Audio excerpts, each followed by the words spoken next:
And here comes another person. Got it. All right. So welcome everybody to Peter White Public Library Virtual. My name is Marty Ackitts, and I'm the Adult Programming Coordinator here for Peter White Public Library, and I'm so excited. This is always one of the highlights of my quarters. I love listening to Ellen talk about art. It's such a thrill. But I just want to let you know of a few things that are coming up this week at Peter White Public Library, and coming up next month at Peter White Public Library as well. Tomorrow night we have someone from the Sierra Club who's going to be doing a presentation in the community room, and this gentleman was a cold case investigator for the state police, and he's doing a presentation on how they track people in the woods. So I think that's going to be a really fascinating presentation. And then on Friday, as part of our Blockbusting Cinema series, at noon in the community room, we are going to be screening Everything Everywhere All at Once, the movie that just won Best Picture at the Oscars this past weekend. Or was it this past weekend or the weekend ago? 2 weekends ago. Anyway, but we're going to be showing that movie. And then next week we have a really, really wonderful Blues Day Tuesday. The Flat Broke Blues Band will be doing a concert in the community room at 7 p.m. That's next Tuesday. And lots of great stuff coming up in April as well. And of course, the big thing that's coming up in April is the Great Lakes Poetry Festival at the end of the month. And the keynote speaker, the keynote reader that week is going to be poet Diane Seuss, who won the Pulitzer Prize for Poetry last year for her book, Frank Sonnets. So lots of really wonderful things coming up at the library. I encourage you to go to the Peter White Public Library events page and look at that. Most of our events are live streamed, so even if you live far away, you can participate in many of these events. So, but now I'm going to just do, I promised Ellen a short introduction here. So here we go. So Ellen attended Mount Holyoke College, graduated in 1971. During her junior year, she went to Amherst College, made lots of friends. And then she took several art history courses at Amherst, and what she was introduced to in particular Thomas Cole. And if you haven't seen the Thomas Cole presentation that she did, you should go and check that out. It's still on the Peter White page. And anyway, and then she also went to graduate school at the University of Chicago and Boston University, where her focus was Italian Renaissance. Lots of she's amazing, and one of these times we're going to have her talk about Italian Renaissance as well, and we might because that was her focus. But tonight she's going to be talking about the human form in Western art, and I practice saying this from prehistory to Praxiteles.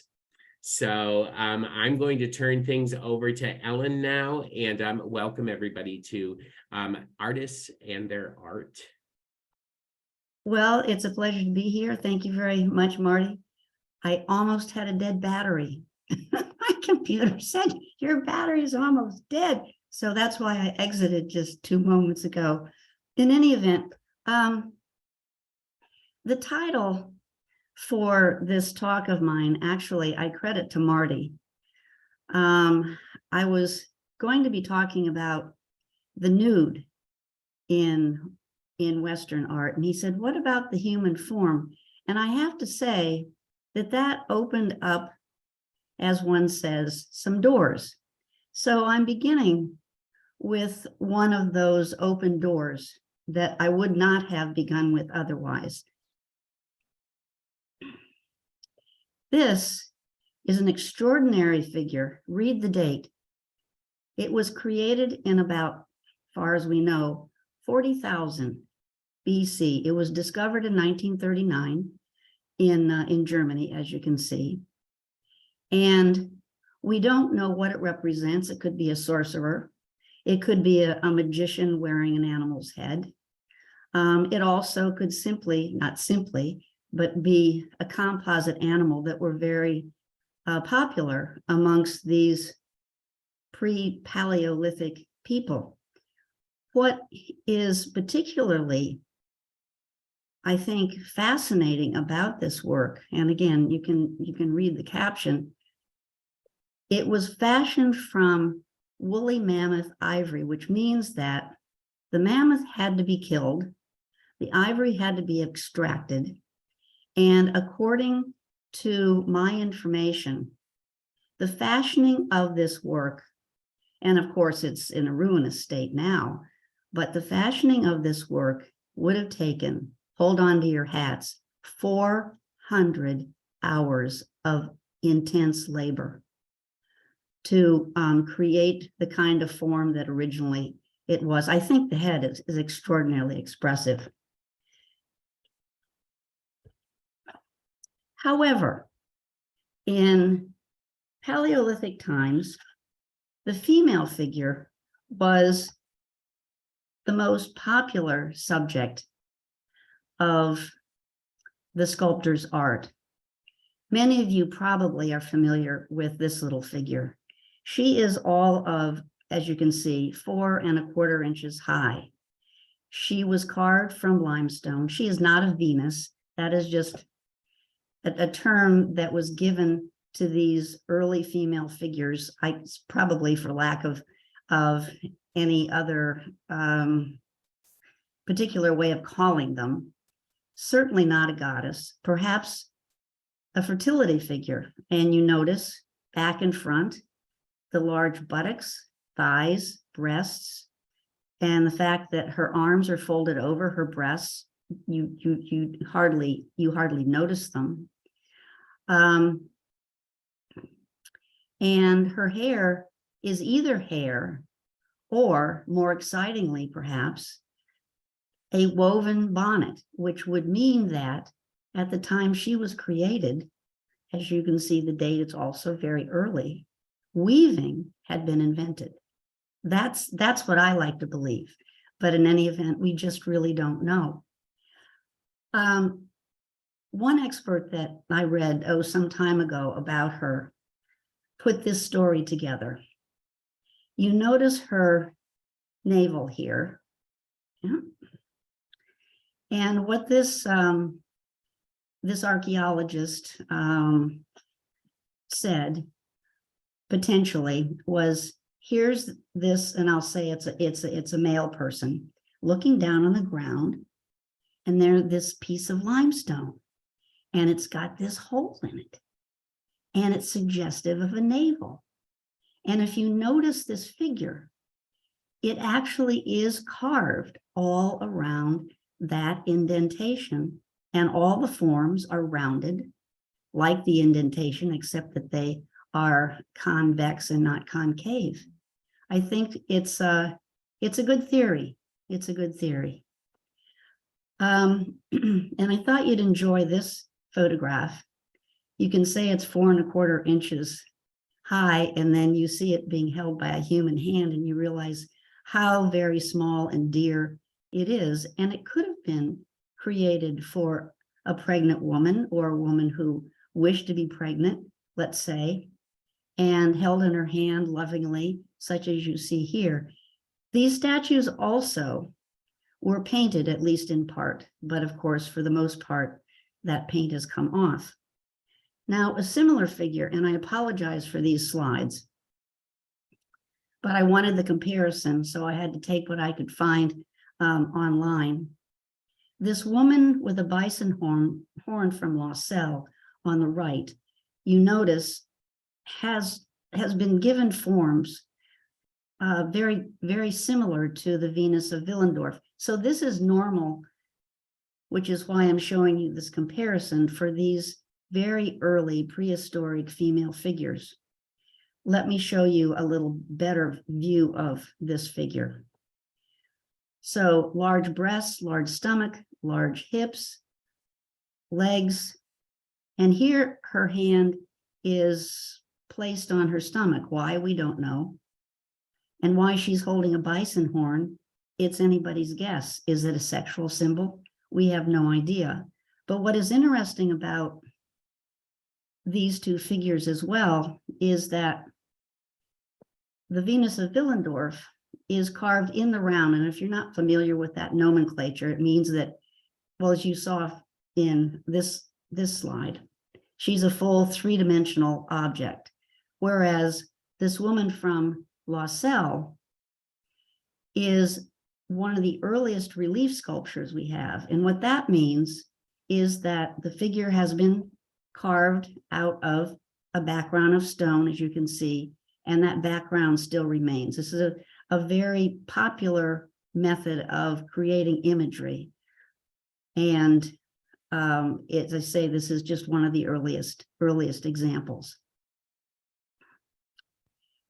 Now, this complex is something that, frankly, I was not familiar with when I began my research. And this rock shelter, as you can see, is in Dordogne, France. And it's a little bit later, so it's later Paleolithic instead of earlier Middle Paleolithic. And people lived in this rock shelter. And here is a photograph, more recent photograph, of one of the passageways. The reason why I included this location is that, I will say inexplicably, on two surfaces are two reclining female, excuse me, get Beverly in here, female nudes. Let's see, where are we? Sorry. And there is no explanation for them. They are, I think, extraordinarily sensuous, very different from that little pudgy Venus of Willendorf for sure. And there's no explanation that I was able to find regarding why they were carved and then painted on the walls, and just two of them. And here they are, what's left of them. On the left is this figure. Very different from the Venus of Willendorf. You could say almost in terms of proportions like, women we know today, for instance. And then this figure, you see a little less well, but both, as you can see, have been painted or dyed so that the forms do manifest themselves even after all this time. To change the subject just briefly, but to introduce to you yet another first, we go to Uruk, ancient Uruk, which was one of the major cities owned by the Sumerians. And what was discovered there is this vase. And as you can see, it's pretty tall. It's over 3 feet tall, and carved out of alabaster, which is a soft stone, so relatively easy to carve.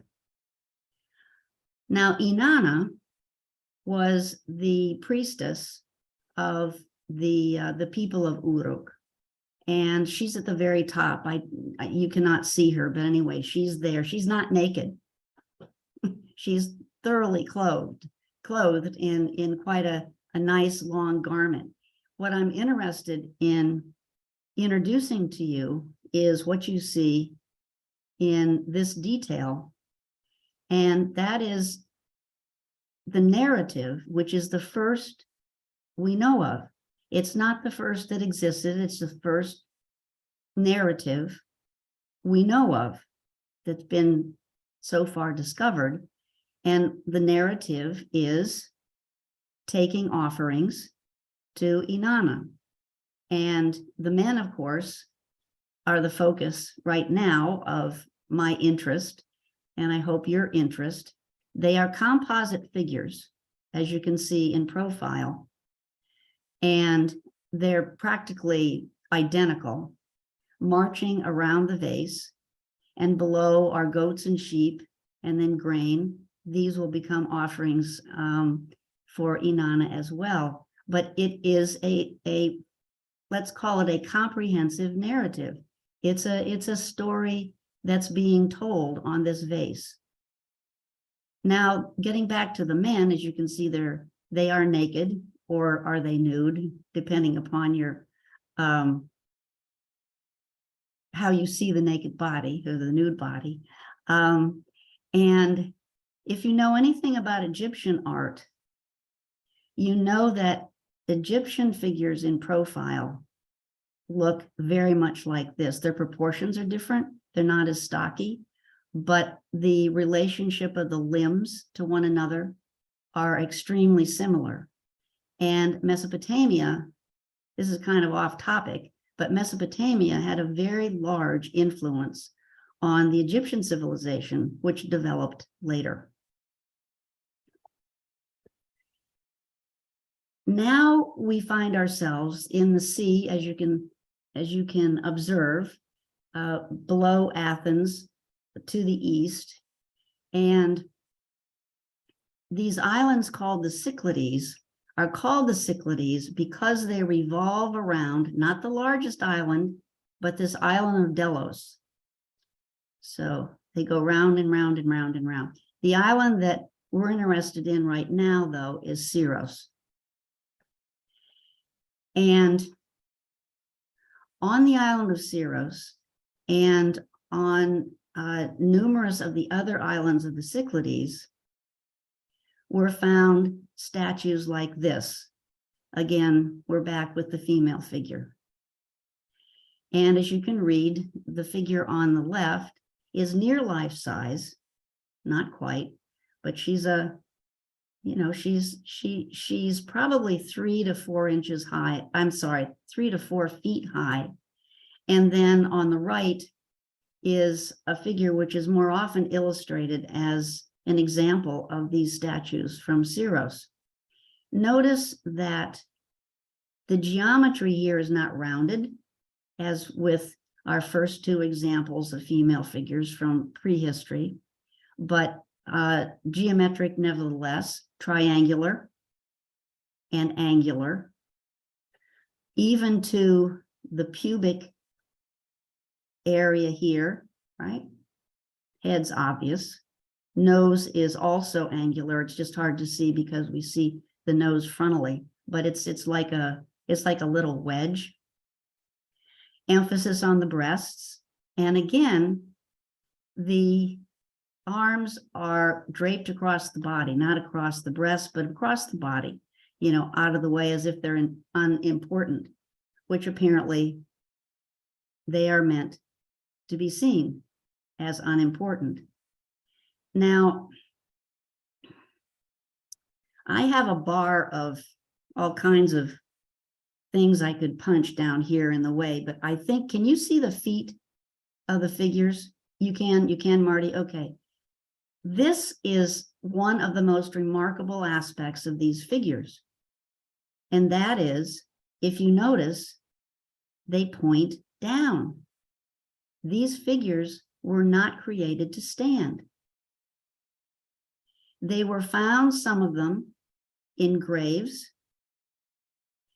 It's thought that they might represent the deceased, a female figure, the deceased, a goddess, or quite a different interpretation is that they were meant to be carried around. And so they didn't need to stand because, they had someone to support them. But this little figure, this one here, was found in a grave. And she is all of a ½ inch thick. So these are very delicate figures. And again, we don't know why they were made, what they mean. We can only surmise and call upon experts who themselves, in many respects, can only give us hints and suggestions. But she's this figure is one of my favorites, I have to say. I think she's absolutely beautiful. And a couple other things. These figures, many of them were found with paint on their faces.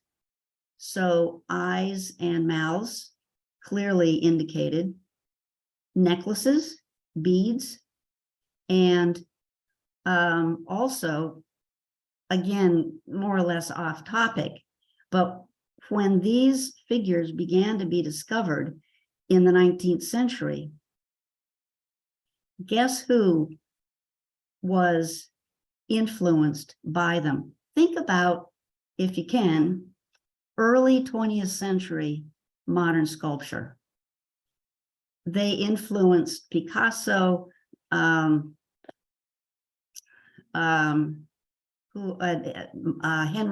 Moore, and many other early modern sculptors because of their abstract, clean, clear, precise lines and forms.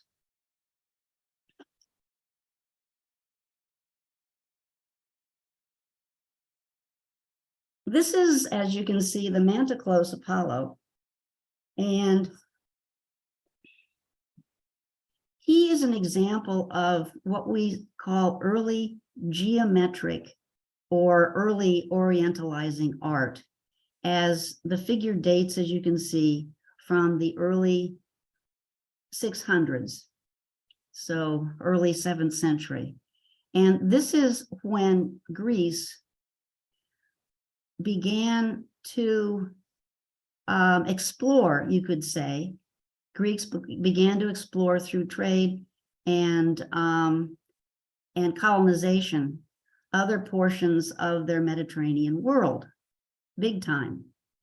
And they were influenced, as we'll see in another example, decidedly in their creation of figural form by the Egyptians.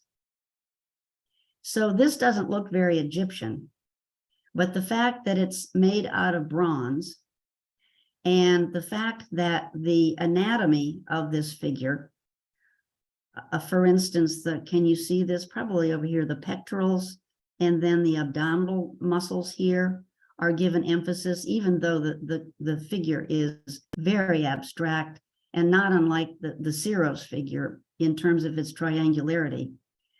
That perhaps has to do with the anatomy of Egyptian figures. But apart from that, this is a unique figure. It is a votive figure. It was created by a man, or I'm sorry, it was commissioned from somebody by a man by the name of Manteclos. And on the thighs of this figure, and I will quote here, is this dedication. Manteclos dedicated me as a tithe to the far-shooting Lord of the silver bow. You, Phoebus Apollo, might give some pleasing favor in return. Again, we're not sure about the figure. It could be Apollo, probably once held a bow here, and maybe some arrows. Of course, we can't tell. But either way, we have some idea of why the figure was made and why it's so significant in terms of the human form in Western art, because again, it's the first decidedly votive figure that we have. And certainly many, many more were created. Its eyes were once inlaid, so the gaze would have been even more direct than it is now. It's thought that it probably wore a helmet if it were Apollo, which would make sense. And let's go here. This portrait of Mentuemmet is a late example, like 2,000 years after the formulation in the old kingdom of what statues of this sort should look like. But it is clearly a statue that a Greek could have seen, or Greeks could have seen. You notice the date, middle 7th century. Mentuemmet was not a pharaoh. He was mayor of the city of Thebes, which was sacked by the Assyrians in about 660, I guess it was, BC. He was an important guy, which is why, even though he wasn't a pharaoh, he's represented in this way. So let me explain. And again, I have to ask, there are four, Marty, there are four of us over here to the right-hand corner. Is that just my screen? Or can you see the statue wholly? You can move, yeah, you can move the people around. Like you can like grab hey, it and move I never it. did that. Thank Yeah, you. You're Okay, welcome. good. Okay. Characteristic of an Egyptian statue such as this is, first of all, the figure is clothed and the anatomy is perfect. You notice, though, I think you can see the difference here. His face is quite individualistic. So this is a portrait of Mentuemmet, which 2,000 years before would not have been the case. The figure would have been totally idealized. Notice that there is the stone, the granite, between the arms and the body, and also that the legs are still attached. Can you see that? To the back portion of the granite from which it was carved. So you could say it's a high relief slash in the round figure. But in any event, this is typical of Egyptian sculpture, whether it's of a male figure or a female figure, because these figures were created to last forever. And so they are stationary. They are meant to be immobile, even though facial features may be identified as, belonging to a person as here, but they are immobile because they were made to be housed in tombs and last eternally. I think probably many of you are aware of that characteristic of Egyptian art, which is defining. Now, a little bit later, in Greece, we have this figure. Kouros, by the way, means standing male figure. Here, of course, is marble. Greece still today is replete in excellent marble quarries. And so this figure differs in that major respect from the granite of the Egyptian figure. But I want you to notice that in order to stabilize the wrists here so they don't break off, a little bit of stone, and that's it. Otherwise, the figure stands immobily, yes, with 1 foot forward, as the Egyptian figure also stands. And let me show you, I have a comparison here in the next slide. So you can see the similarities and the differences. The Greek figure would have been painted in part, his face, for instance, his hair, doubtless. And now I'm going to turn him around, the Greek figure, okay? This is a remarkable back. Notice the shoulder blades and the elbows and the knees here, the back of the knees. This is a figure, although immobile, is rendered potentially a figure of movement with that emphasis on the joints. Very Greek. These two boys, I could not resist. I don't have much to say about them, but you notice that they're a little bit later than this fellow. They're more muscular. Their musculature is much more naturalistic, as is their stance. There's a story about them that I won't bore you with, but they were quite a popular pair in Greek mythology. So Cleobus and Biton are a step closer to where I'm taking you.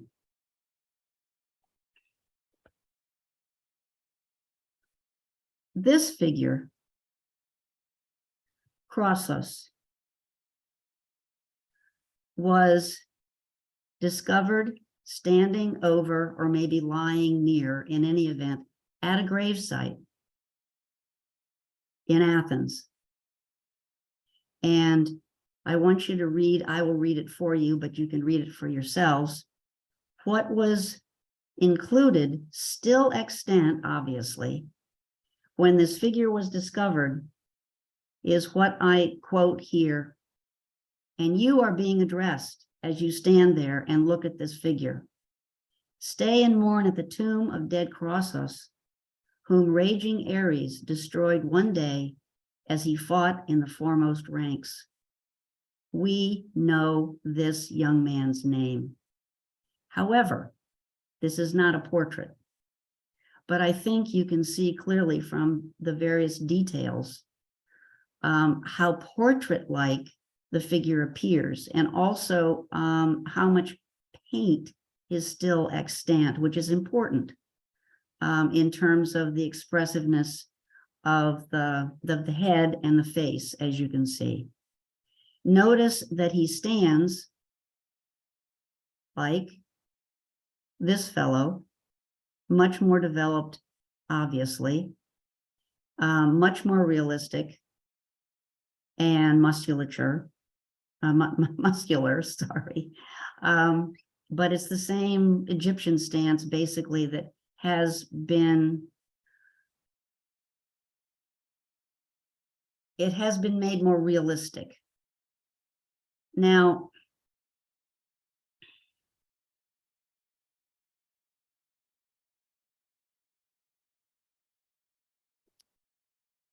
these two figures, oh, I know what else I wanted to say about him. Notice his face, please. His lips are turned up in a little smile. We might call it a smirk, but it's known as the archaic smile, and it dates from around about the same time. He's one of the very first statues, so late 6th century, to manifest this expressiveness. Now, I've had students who say, well, is he happy? I say, well, no, he's dead. It is a sign of life that the Greeks used for several decades, not many, but several decades, to, instead of motivating the statue to move or seem to move, to evince some kind of sense of eternal, I don't mean internal life with this archaic smile. Which brings us to the figure at the top of this slide, which dates to the early 5th century, as you can see. And he has that same smile. And this dying warrior is looking out at us. His pose is very awkward. The Greeks just haven't gotten it down yet in terms of the naturalness of different kinds of poses. One of my sources said, notice that he's looking out at us and not paying attention to the fact that he's dying, as opposed to the figure below, who was only 10 years later. And this dying warrior pays no attention to us, as you can see, is grasping the ground and holding on to his shield, supporting himself on his shield as he succumbs to his wounds. Now, I'm going to get back to this figure in just a moment. What you see represented in this figure, the second dying warrior, the later dying warrior, is what we call contrabasso. You can define it in any way you want, basically.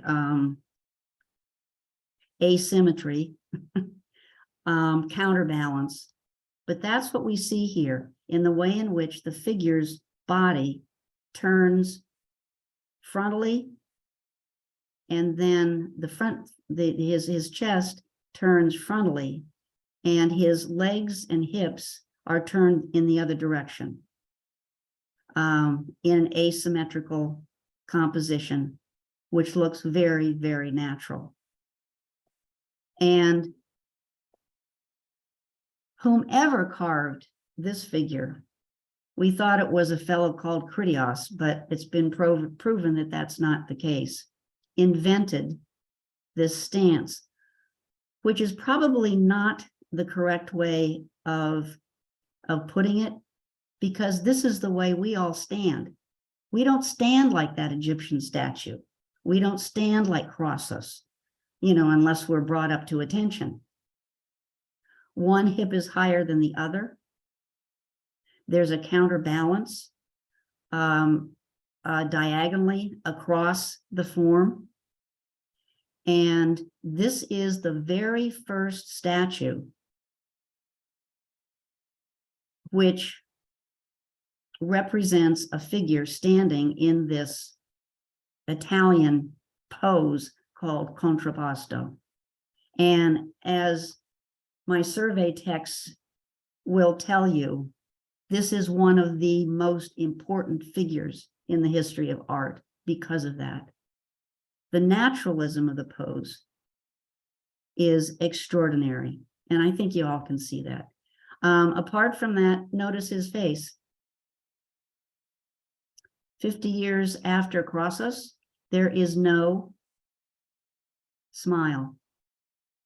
And here at the beginning, near the beginning of the 5th century, art historians like categories. We call such a figure an example of the severe style, because his expression is severe. There is no expression on his face. Maybe his eyes were bright and sparkly, but we don't see those anymore, okay? So from that smile to a lack thereof, but now the body, you see, expresses that sense of life. The smile is no longer necessary, and that is a point, major point.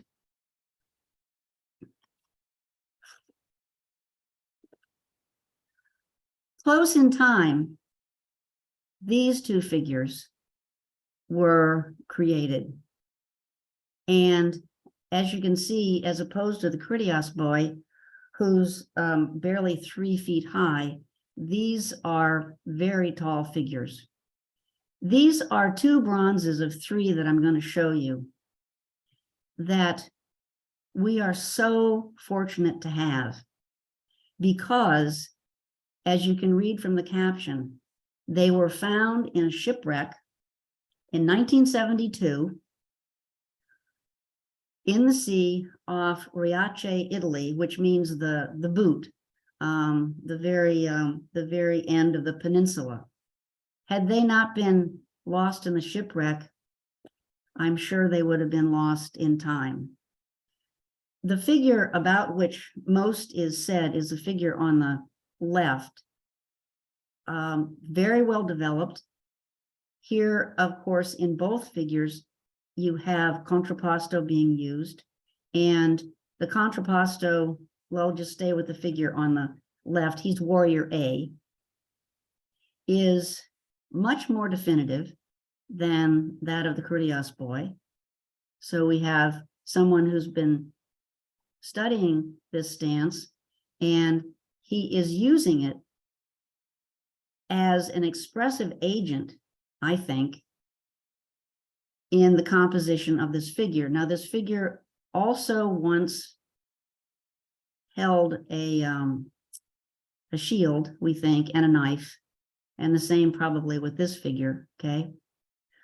And I'll show you a couple other photographs of warrior A, but warrior B, just for a moment, was created by somebody else. I think you can see his physique is more shallow, not as well developed. His stance, it's a contrapposto, but it's tentative. So here we clearly have two figures created by two different artists, which I find really quite wonderful, because this kind of contrast this early on in art history just doesn't exist. Now, Warrior A, from the back and from the front, look at that figure. I've seen these figures. They're in a museum in Reggio Calabria, and a colleague of mine who's here with us, Cinzia De Giulio, and I were traveling to a conference in Sicilia and stopped off here. At least I did. I don't know if Cinzia did or not. And they're just stunning figures. They're like real people. They are so realistic and so filled with dynamism and personality. Now here you can see the figure has his mouth open, somewhat expressive, but we're not going to go there yet. But that is something that we'll see fairly soon in Greek art, and that is emotions. Not often, but sometimes. So here's this wonderful slide I found, which shows you 4 of the more important figures we've just looked at, and I'm not going to go on about them. You can see for yourselves the similarities, the differences, what happens from Egypt through Crossus, through the Critias boy and Warrior A. It's a remarkable advance, and it's only about 150 years. Now, I just have maybe 10 minutes or so left here. I'm showing you the following slides, which come from the Temple of Zeus at Olympia for a couple of reasons. This is a metope, which means that it is one of the decorations above the columns of the temple, which in this case illustrates the last labor of Heracles. You may be familiar with him. He was the son of Zeus. He's the Roman Hercules, and his mother was a mortal, and Zeus's wife Hera didn't much appreciate that. And so she tried to kill him when he was a kid, setting snakes on him, and he killed the snakes. But what she did do after he was married and had a family, she caused him to go mad and kill his family. And in penance, he was assigned 12 labors. And as I said, this is the last one, the gathering of the apples of the Hesperides, which once belonged to Hera. I guess that's fair. And Athena is helping Heracles hold up the sky along with a pillow, while Atlas hands him the apples, okay? So the reason for this metope in particular is that Athena is dressed. And I want you to make note of that. The Greeks did not unclothe their women unless they were prostitutes or maidservants. You sometimes see them painted without their clothes on vases, for instance, but not important figures like Athena, not for some time. So that's the point of this metope. Heracles is credited with the foundation of the Olympic Games at Olympia. So that's another reason why his labors are on the temple. But now these next 2 slides take us elsewhere. They don't take us away from the Temple of Zeus, but they take us to another aspect of Greek art, which is absolutely stunning: action. Here we are, early, middle 5th century, And we see Apollo in the middle of this detail. He's trying to maintain order because a wedding reception has gone awry. It's a very long story, and it will work itself out in the Oresteia in a couple of decades. But in any event, what is happening is that Hippodamia, who's the bride, this is not she, but one of her, let's say one of her attendants, is being attacked by a centaur. Hippodamia, the bride, coveted centaurs as friends of hers, so they were invited to the wedding and the reception. They got terribly drunk and then started wreaking havoc, and Apollo is trying to calm things down. Again, this is from the Temple of Zeus at Olympia, so it makes perfect sense that this is there as part of the temple decoration. In any event, so action figures, okay? And then there is this figure. He's from the opposite pediment. He's looking on.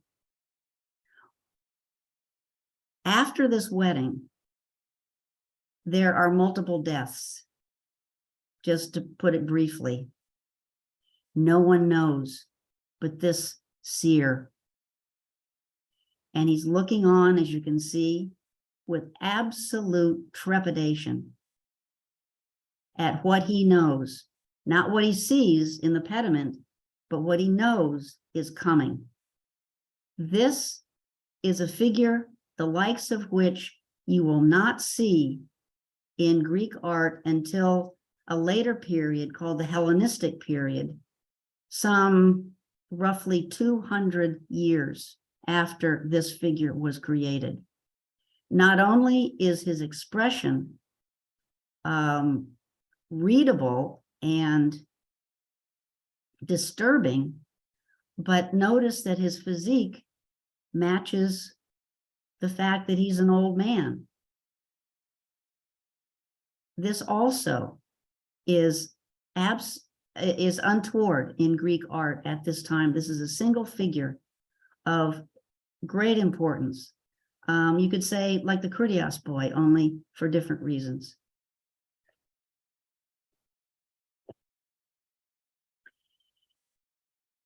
Zeus, maybe Poseidon, was another figure which was found in a shipwreck, this time off the coast of Greece.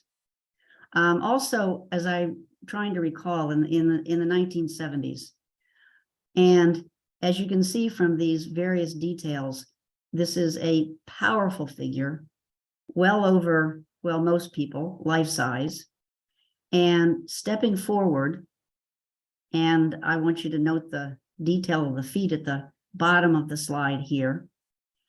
And the fact that this bronze figure is balanced on a heel and on a set of toes, which is absolutely extraordinary. The reason why this is possible is because this is not a solid cast bronze, but a hollow cast bronze, which means that a mold was made, bronze was poured around the mold was broken and basically taken from the interior of the figure, so it is hollow and therefore relatively light.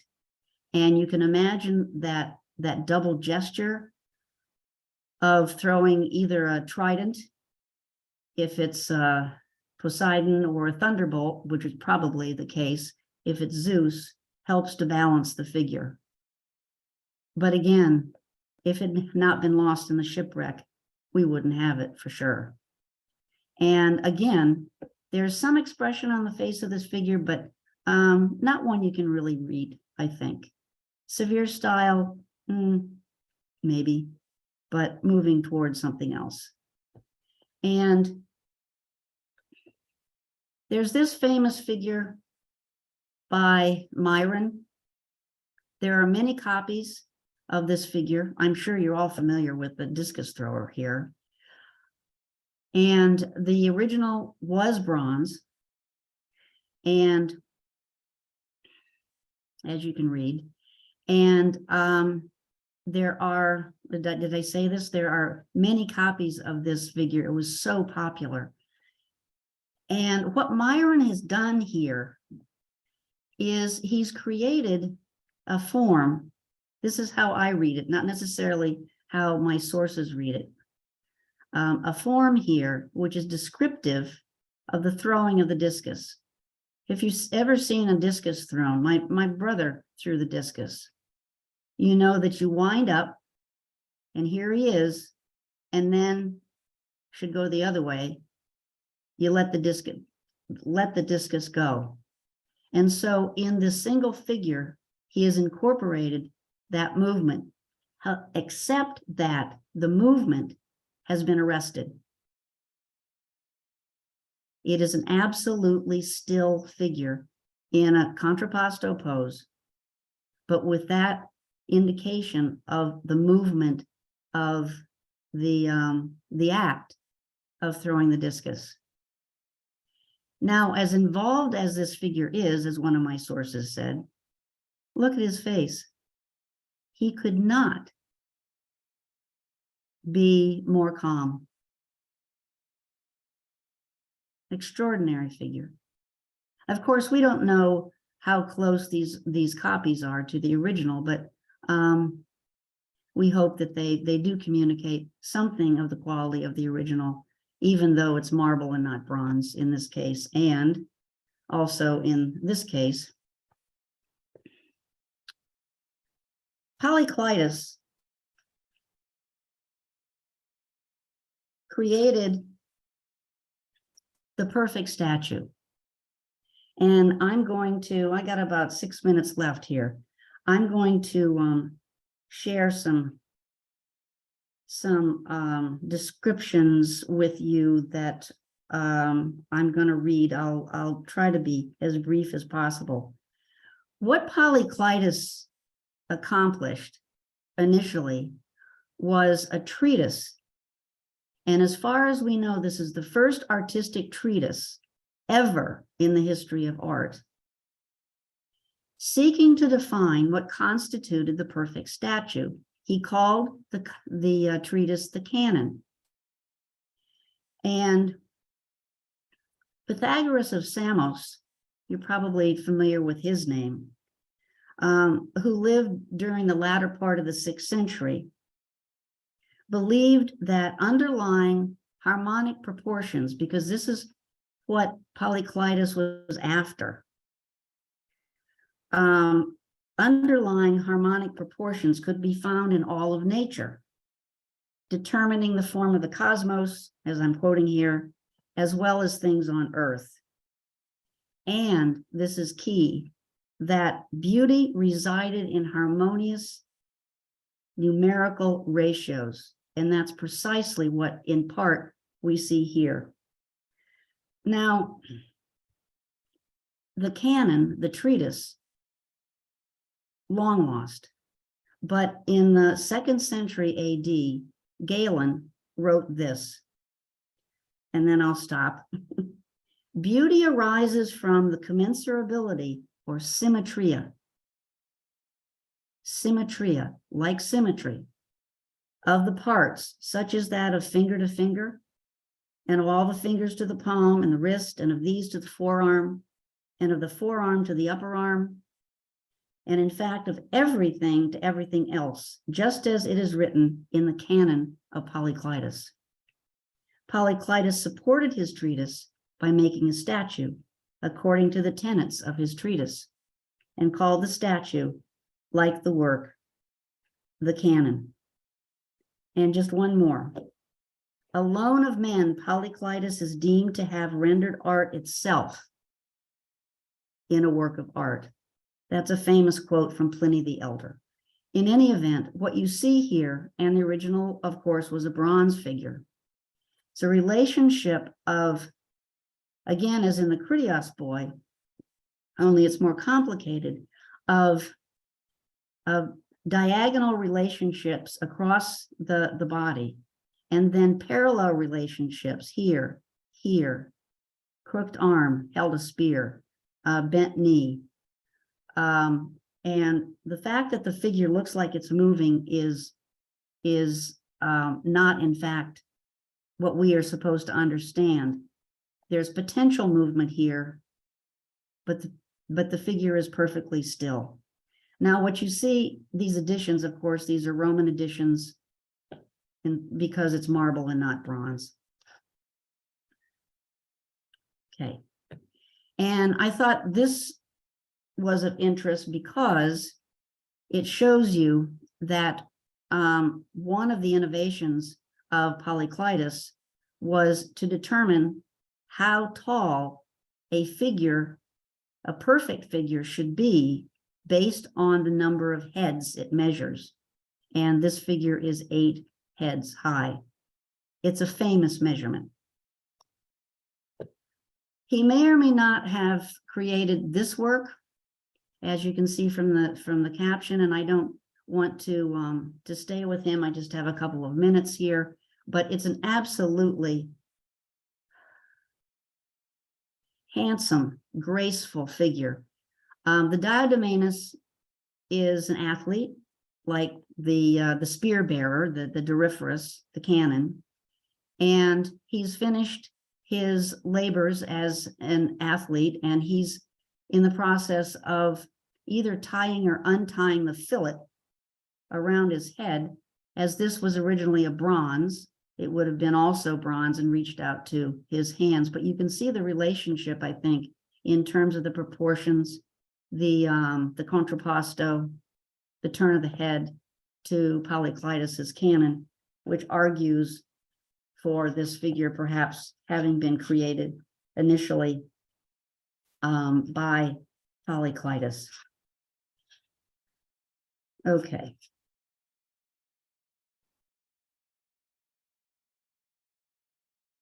Praxiteles was, in his century, as famous as Polyclitus was in his. And as you can see from this rather lengthy caption, this may be a very fine copy, a little after the original would have been made, or a work created by a son or a grandson. This is new to me. When I was studying this work, it was thought to be either a very fine copy or, in fact, by Praxiteles. One of the hallmarks of Praxiteles' sculptures, and he worked in marble, as you can see from the caption, was the polish, the finish that he would give to the marble that would render the marble as soft and as translucent as flesh. Very sensuous. One of his hallmarks.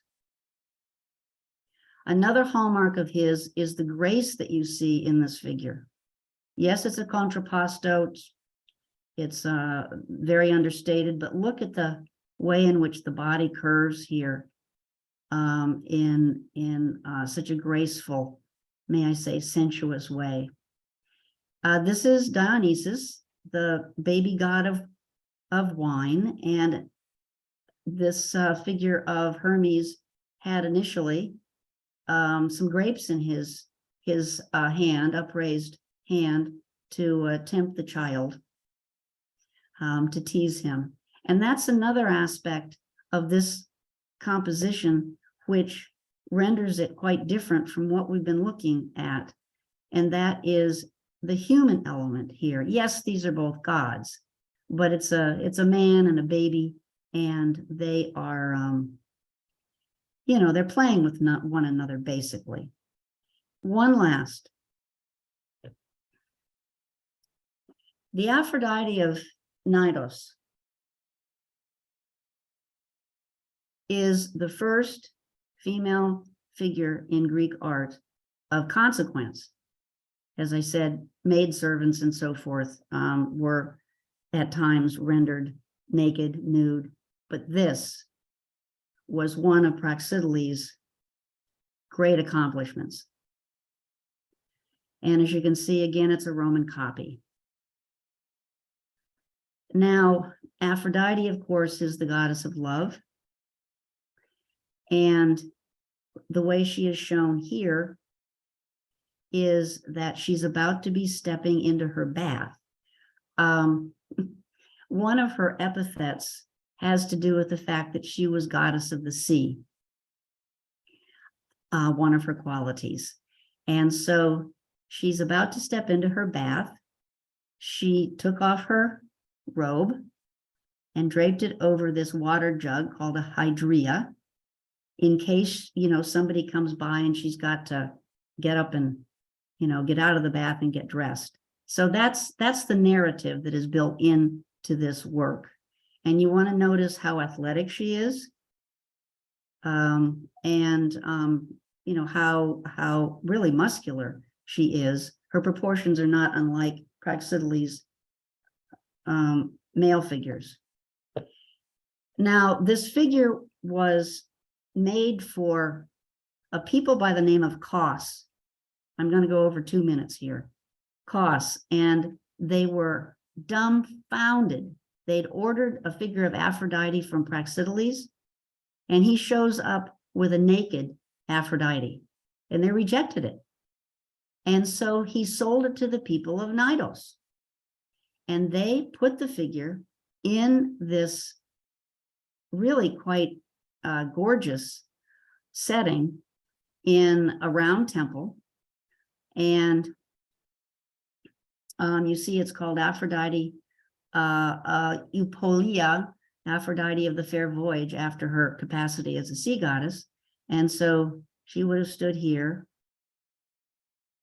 And what one of my sources said is that around the central portion of the temple were these stones and beautiful plantings, so people could sit there and watch the naked goddess and make love. I don't know.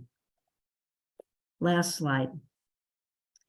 She was placed directly in the center of, it's called the cella, which is the main room of a given temple, whether it's square, rectangular, or round.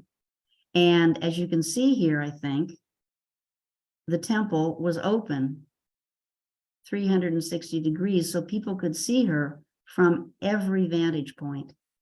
And there are accounts from antiquity of people being, well, men in particular, being aghast to see this naked Aphrodite. And some of them, I shouldn't say. Anyway, I'll just stop right there. But it's, again, a first, and it leads into some other interesting manifestations of Greek sculpture that I hope to be sharing with you sometime soon. So thank you very much. Well, thank you. Thank you, Ellen. Really wonderful presentation. Yeah, we can probably do a couple, maybe one question if anybody has something that they would like to ask or I comment. had a question, Sure. please. Ellen, remember the early slides you showed? There was one in particular with the big eyes that reminded me of the Assyrian sculptures. And I was wondering, what was the time span between when these Assyrian sculptures were done and when that one was done? And was there any influence? Okay, so it seems so much like them. what? It was the one, okay, keep going. These guys? No, it's the big eyes there. There? Those big eyes. That's interesting. They remind you of the Assyrian statues? Well, they do, as a matter of fact. Mm-hmm. They do, as a matter of fact. I hadn't thought about that, Beverly. Thank you. Mm-hmm. The Syrian braids. What, Peter? And The Syrian braids. the braids too, yeah. Well, that's wonderful, because that means, yeah, that makes perfect sense, because as I was speaking about this relating it to the Oriental, it's called Orientalizing art, but that brings in those other countries as well, or those other places, not countries. But no, you're absolutely right. Mm-hmm. Where do I want to go? I want to go here. Yeah, right. Yeah. Mm-hmm. Good, thank you. Mm-hmm.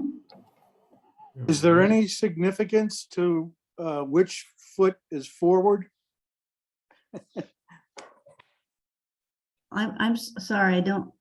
Well, on the one the statues where they were all sort of in the same pose, but one foot was forward, one foot Yes, I was- noticed that the ones that you thought might have been in burial grounds or tombs, the left foot was forward.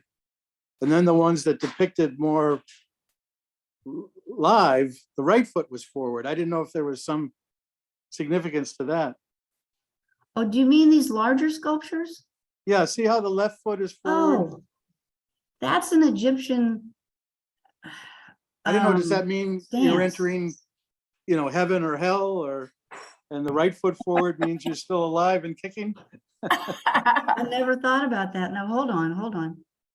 So Left these, foot forward, left foot forward, yeah, and then left foot forward, left Yeah. foot forward. it's an Egyptian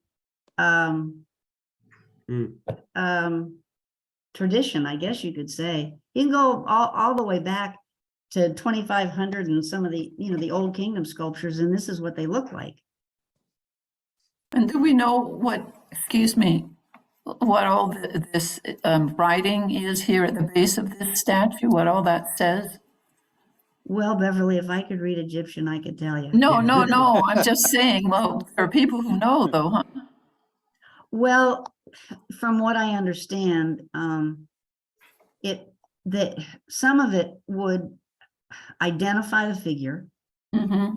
and probably also tell us who he was. In this case, the mayor of an important city, that kind of thing, Mm-hmm. as I recall from my Egyptian studies. Mm-hmm. Cool. Mm. This is a great presentation. Oh, well, I appreciate that. Thank you. I had Thank you fun. so much. Thank you for being with me, Oh, my pleasure. being with me and Marty. Yes, absolutely. Well, and I just wanted to say, Ellen's next presentation is going to be in 3 months' time, so we'll be rid of snow, and it'll be in June, I Oh, believe. wow. And actually, it's a really wonderful time for her to do next presentation because it'll be right during Art Week here at in Marquette. Oh, it So, will, Marty? yeah. Oh, cool. So Cool. that'll be really wonderful. Will it be Um, Zoom or in person? Can I ask a quick question, just very super Sure. quick? Mhm. I just sent the link. Actually, it's not a question. I sent I put a link in the chat because when you showed the statue of like big eyes, I forget what the guy with the big eyes Yeah. reminded me of and I'm like so ignorant. I'm just saying, yeah, this guy. Something about him reminded me of the Apollo di Veio. It's Etruscan. And I think it's like terracotta, but it came back when they mentioned the braids and I think Well, that would have been, Chinzia, that would have been a lot later. yeah. But there's no reason to think that there's not there wouldn't have been some kind of stylistic connection. Hmm. I really don't know, but I like that. Yeah, Thanks. I think I heard somewhere recently that it's like acknowledged now that the Etruscans came from the Middle East. Sort of. That's what Anatolian people maybe. think, that they came from Mesopotamia. That's right. Yep. Yeah. And the smile, because all I know about that Apollo di Veio is that my brother had to copy it in China ink in high school, and he was like hating the whole process. So I remember, the eyes and the smile, and yeah. Thanks. Because then that fits in with the Assyrian connection and, oh, that's wonderful. Thanks. Yeah, Okay, okay. thank you so much. All right. Oh, my pleasure. All right. Well, I want to thank everybody for coming tonight. And like I said, Ellen's next presentation is going to be in June, on June 20th. It's always the third Tuesday of the month. So every 3 months is when we do this. So hopefully we'll see you back then. There's lots of really wonderful stuff coming up at Peter White Public Library as well. Lots of really wonderful readings. And including, and I have to say this, even though Beverly probably doesn't want me to mention it, our new UP Poet Laureate is going to be doing a reading at the library for the Great Lakes Poetry Festival, and that's Beverly Mathern right here. So Congratulations, Beverly. Thank you. Thank you. Marty was telling me about your Yeah, your appointment. That's just beautiful. yeah. thank you. So anyway, I wish you all a really good night. And hopefully we'll see you, as one of my friends says, down the stream in a little while, right?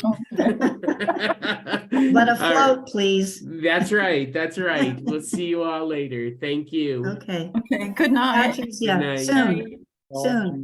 Okay. Ciao.